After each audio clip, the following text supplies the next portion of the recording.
আজকের গল্পের আসরে তোমাদের জন্য থাকছে জসিমউদ্দিনের লেখা শ্বশুর জামাই। অনেক দিন জামাই শ্বশুর বাড়িতে আসে না, সেই জন্যে শ্বশুরের বড় নিন্দা। লোকেরা বলে, তোমাদের বাড়ি জামাই আসে না কেন? নিশ্চয়ই ইহার মাঝে কোনো গোপন কারণ আছে। কারণ যা আছে শ্বশুর তা ভালোই জানেন।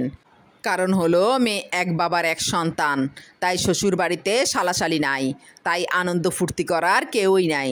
সেজন্যই জামাই শ্বশুর বাড়িতে আসে না। অনেক ভেবে চিন্তে ঠিক করলেন জামাই বাবাকে এবার শ্বশুর বাড়িতে আনতেই হবে। না হয় সে নিজেই জামাইয়ের সাথে একটু ঠাট্টা মশকরা করলেন। বাড়িতে তো অন্য কেউই নাই, আর প্রতিবেশীরাও তো দেখতে আসবে না। পরদিন ওই হাটের মাঝে জামাইয়ের সাথে শ্বশুর মশাইয়ের দেখা। তিনি জামাইকে বললেন, তা বাবাজি, আমাদের ওই মুখে যে আর হনই না, আজ চলুন আমাদের ওখানে। জামাই বাবা বলল, আব্বাজান, আপনাদের ওইখানে গিয়ে কি করব?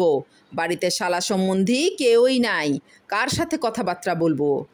শ্বশুর মিথ্যা করে বললেন, ঢাকা থেকে আমার 2 ভাইপো এসেছে, কলেজে পড়ে, সম্পর্কে তোমার শালা। ওরাও তোমাকে দেখেনি, তোমাকে পেলে খুব খুশি হবে। শালা দুলাভাইরা একটু হাসি তামাশা আর আনন্দ ফুর্তি করলে। জামাই বাবাজি রাজি হইল, কিন্তু বাড়ি এসে দেখে কেউই আসেনি। বুঝতে পারলো শ্বশুর আব্বা তাকে ফাঁকি দিয়েছেন। মনে মনে বলছিল, আজকের দিনটি মাটি হয়ে গেল। শ্বশুর যা ভেবেছিলেন তা তো তার মনেই আছে। আহারের সময় হলো। গ্রাম বাংলার রীতি হলো শ্বশুর বাড়ি এসে জামাইরা শালাদের সাথে একসাথে ভাত খায়।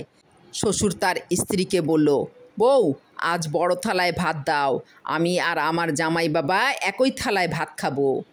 শ্বশুর আর জামাই একই থালায় ভাত খেতে বসলেন। নানা রকমের তরকারি দিয়ে দুইজনে খাওয়া চালিয়ে যেতে লাগলো। শ্বশুর ভাবলেন, আজকে একটু মজা করবেন। চালাকি করে যেভাবেই হোক জামাইকে আজ ক্ষীর খেতে দেবেন না। তিনি জামাইকে বললেন, জামাই, খাওয়া তো শেষ হয়েছে, এবার তাহলে হাত ধোও। জামাই দেখলো শ্বশুরমশাই তাকে ক্ষীর থেকে বঞ্চিত করার মতলব করেছেন। জামাইও কম চালাক নন, সেও একটা গল্প ফেঁদে বসলো। হাত আর ধোবো কি?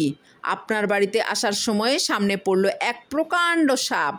বললে বিশ্বাসই করবেন না, ওই যে শিকার ওপরে ক্ষীরের হাঁড়িটা ঝুলতেছে না, ওই অত উঁচু এক ফনা মেলে ধরল আমার দিকে। শ্বশুর বুঝতে পারলেন ধরা পড়ে গেছেন। জামাই ক্ষীরের কথা টের পেয়ে গেছে। তিনি তাড়াতাড়ি বলে উঠলেন, তাই তো, ক্ষীরের কথা তো একেবারে ভুলেই গিয়েছিলাম। আনো, ক্ষীর আনো। শাশুড়ি একটু মুচকে হাসে তাড়াতাড়ি ক্ষীর এনে দিলেন। জামাই চিন্তা করলো, শ্বশুর আব্বা আমাকে ক্ষীর খাওয়া থেকে বঞ্চিত করতে চেয়েছে, এইবার আমি তাকে ক্ষীর খাইতেই দেব না। জামাই শ্বশুরের সাথে গল্পি আরম্ভ করলো। এখনকার কলিকালের কথা কি আর বলবো আব্বা, বউরা আর স্বামীকে মানতেই চায় না। এই যে ধরেন আপনাদের মেয়ে, যাকে আমি বিয়ে করেছি, আমি যদি তাকে বলি এই দিকে থাকো, সে চলে যায় ওই দিকে। বলার সঙ্গে সঙ্গেই তা দেখিয়ে দেবার অজুহাতে জামাই ক্ষীরটুকু নিজের দিকে টেনে নিয়ে ভাতগুলি শ্বশুরের দিকে ঠেলে দিল।